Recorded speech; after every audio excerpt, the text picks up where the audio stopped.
বিশ্ব ওলি শাহেনশাহ সৈয়দ জিয়াউল হক মাইজভান্ডারী ছিলেন মাইজভান্ডারী তরিকার একজন সুফি সাধক এবং তাকে শাহেনশাহ হযরত সৈয়দ জিয়াউল হক মাইজভান্ডারী কাদ্দাসাহ সিররুল আজিজ নামে ডেকে থাকে।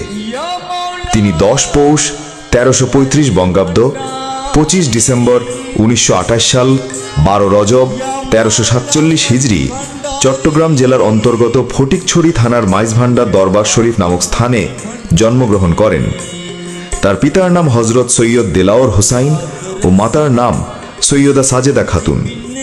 শিক্ষা জীবন: প্রথম দিকে গৃহশিক্ষক মৌলভী মুজাম্মেল হকের নিকট তিনি আরবি বর্ণমালা ও কলমা শিক্ষা লাভ করেন। এরপর মাইজভান্ডার আহমদিয়া জুনিয়র মাদ্রাসায় তিনি 3য় শ্রেণী পর্যন্ত পড়ালেখা করেন। 5ম শ্রেণীতে ভর্তি হয়ে 9ম শ্রেণী পর্যন্ত তিনি পড়াশোনা করেন নানুপুর আবু সোবহান হাই স্কুলে। তৎপরবর্তীতে 9ম ও 10ম শ্রেণীর পাঠ শেষে চট্টগ্রাম কলেজের স্কুল হতে এন্ট্রান্স বা প্রবেশিকা পরীক্ষায় উত্তীর্ণ হলে উচ্চ মাধ্যমিক শিক্ষার্জনের উদ্দেশ্যে ভর্তি হন চট্টগ্রাম কলেজে।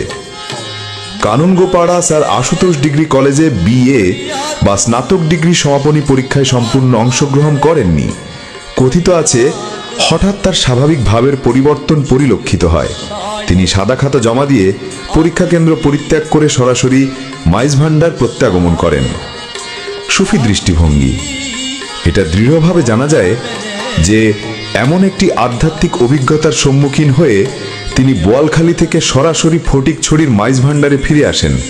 তারপর থেকে তার রহস্যময় ঘটনাভুল জীবন সুফির একটি রহস্যময় অবস্থায় চলে যায়। সুফি ধ্যান, রিয়াজত, মুরাকাবা বা মুশাহেদা করার সময় তিনি মাঝে মাঝে খাবার ত্যাগ করতেন এবং বেশ কয়েকদিনের জন্য অবিরাম ঘুমহীন থাকতেন। প্রায় সময়ই তিনি তীব্র শীতের মৌসুমেও কয়েকদিনের জন্য তীব্র ঠান্ডা পানিতে ডুব দিতেন। এদিকে তিনি দীর্ঘদিন যাবৎ সমস্ত জাগতিক মিলন থেকে বিচ্ছিন্ন হয়ে একটি বন্ধ দরজার ঘরে একা থাকতেন। বিভিন্ন প্রকাশিত তার হ্যাজিওগ্রাফিতে উল্লেখ করা হয়েছে যে যখন তার পিতা ছেলের অস্বাভাবিক মনোভাবের জন্য বিচলিত হয়ে পড়েন তখন সৈয়দ আহমদুল্লাহ মাইজভান্ডারীর দ্বারা স্বপ্নে দরবেশত্বের অনুপ্রেরণা পান এবং বলেন, তুমি এত উদ্বিগ্ন কেন? তুমি তাকে আমার সবুজ লম্বা জামা বা জুব্বা পরিয়ে দাও। পিতা তৎক্ষণাৎ তার ছেলের পরনে পোশাকটি পরিয়ে দেন। তারপর থেকে সৈয়দ জিয়াউল হকের মনোভাবের একটি উল্লেখযোগ্য পরিবর্তন আসে, নীরব শান্ত থাকেন। হ্যাজিওগ্রাফাররা তাকে একজন মজজুব ইসালেক হিসাবে উল্লেখ করেছেন। তিনি কোনো পূর্ব ব্যবস্থা ছাড়াই পাহাড়, বন, সমুদ্র উপকূল ও বিভিন্ন স্থলে দিনের পর দিন ভ্রমণ করতেন। তিনি বিপুল সংখ্যক রহস্যময় বা কারামত ঘটনার জন্য স্মরণীয়।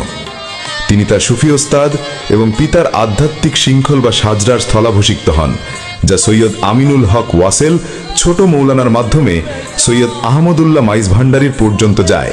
বেসাল: তিনি 26 আশ্বিন 1395 বঙ্গাব্দ, 13ই অক্টোবর 1988 খ্রিস্টাব্দ, 1409 হিজরি সনের 1 রবিউল আউয়ালের রাতে মহান আল্লাহর ডাকে সাড়া দিয়ে হাজারো ভক্তগণকে শোকের সাগরে ভাসিয়ে পর্দা করেন।